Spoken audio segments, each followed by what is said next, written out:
Assalamualaikum warahmatullahi wabarakatuh. Pada video kali ini kami akan membahas tentang pendidikan dan pembangunan. Kami dari kelompok 10 yang beranggotakan Dinitri Agustin, Hafiz Arya Atalarik, dan Mutia Roshifa. Nah, sebelum itu mari kita lihat apa sih pengertian dari pendidikan dan pembangunan. Pendidikan secara umum adalah usaha-usaha yang dilakukan secara sadar serta terencana demi mewujudkan keadaan belajar serta sistem evaluasi untuk anak dan atau peserta didik dengan aktif menumbuhkan kemampuan yang ada pada diri seseorang demi menumbuhkan pengetahuan spiritual, cara pengendalian diri, potensi kecerdasan, nilai-nilai kepribadian, akhlak, serta keterampilan.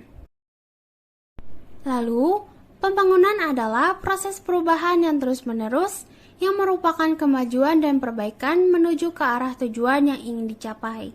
Jadi, pembangunan pendidikan adalah proses perombakan struktural subsistem administratif yang berkenaan dengan pengelolaan pendidikan dan subsistem operasional yang berkenaan dengan pengelolaan pendidikan dan pelaksanaan kegiatan belajar mengajar setiap satuan pendidikan agar tercapai tingkat partisipasi, efisiensi, efektivitas, dan relevansi pendidikan yang tinggi.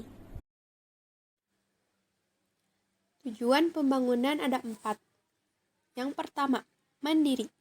Mampu mewujudkan kehidupan sejajar dengan bangsa lain dengan mengandalkan pada kemampuan dan kekuatan sendiri. Yang kedua, yaitu maju.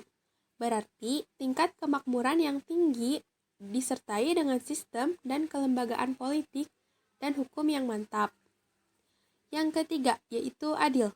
Berarti tidak ada pembatasan atau diskriminasi dalam bentuk apapun, baik antar individu, gender, atau wilayah. Yang keempat, yaitu makmur.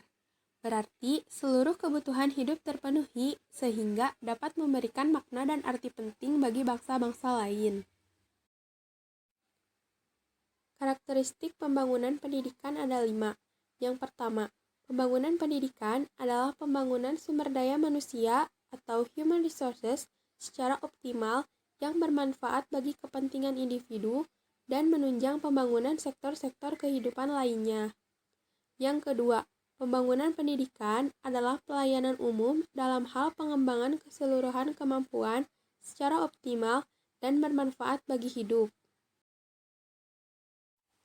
Yang ketiga, pembangunan pendidikan merupakan pembangunan yang memerlukan waktu panjang berkesinambungan, paling tidak satu generasi untuk dapat melihat hasil-hasilnya secara utuh. Yang keempat, pembangunan pendidikan nasional mempunyai komponen-komponen berupa peraturan perundang-undangan pendidikan, kurikulum pendidikan untuk semua jenis satuan pendidikan, sarana dan prasarana pendidikan, dana pendidikan, dan tenaga kependidikan. Yang kelima, pembangunan pendidikan menghasilkan orang-orang yang terdidik atau orang-orang yang terpelajar yang ditandai seperti kedewasaan fisik, kedewasaan intelektual, kedewasaan sosial, kedewasaan emosional, kedewasaan kerja, dan kedewasaan moral. Peranan pendidikan dalam pembangunan pada dasarnya mengembangkan sumber daya manusia. Manusia yang diharapkan dihasilkan dari pendidikan itu adalah manusia yang memiliki pengetahuan, keterampilan, sikap secara potensial digunakan untuk mencapai tujuan dari pembangunan itu sendiri. Peranan pendidikan dalam pengembangan sumber daya manusia. Pertama, mencerdaskan kehidupan bangsa. Lalu, membangun manusia yang akan melaksanakan transformasi sosial ekonomi berdasarkan dengan Pancasila. Membina manusia menjadi manusia produktif, menghasilkan manusia yang mampu mengembangkan ilmu pengetahuan yang sesuai.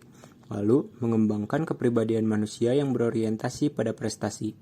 Lalu, memberikan pembinaan yang baik terhadap tenaga kerja dalam hal kesehatannya, peningkatan kemampuan, dan disiplin kerja sehingga manusia dapat mengisi pembangunan. Yang terakhir, memberikan arahan dan pedoman kepada manusia agar setiap individu dapat memberikan pendidikan yang mampu mengubah sikap dan pandangan hidup yang positif dan inovatif. Peranan pendidikan dalam pembangunan manusia sebagai produsen. Yang pertama, pencipta rancang bangun atau gagasan baik yang bersifat cita-cita maupun teknologi baru, sebagai penelitian dan gagasan teknologi baru, atau sebagai pengembang gagasan dan teknologi baru.